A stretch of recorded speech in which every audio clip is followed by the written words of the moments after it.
wa kuuawa wote. Hii ni sehemu ya kwanza kabisa. Sauti inasema nitawaonesheni. Lazima tumkamate leo. Tena ikumbukwe, huyo mpiga bunduki huyo ambaye anatumia bunduki kutoka magharibi anatakiwa ashikwe kwa gharama yoyote, akiwa hai au amekufa tumdake. Grupu namba 1 Marangoja asema kuna mahojiano yanaendelea mtaani. Yani tayari wasomi ni mfano wa watu ambao wenye kuambia watu iliyo kweli, yani ile iliyokuwa imeandikwa. Sasa kuna mtu yuko anaongea na watu barabarani, yani kama vile anahutubia. Sasa mtu akiwa anahutubia huwa anauawa mara kwa mara. Anasema ili kuilinda Korea yetu hii ya kaskazini, lazima tuilinde kwa masomo ya Kikorea ya kaskazini.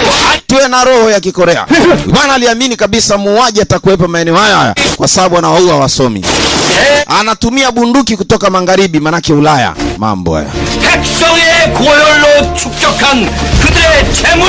Basi huyu msomi alizidi kuambia raia kwamba inatakiwa kila mtoto anaibuka sasa afundishwe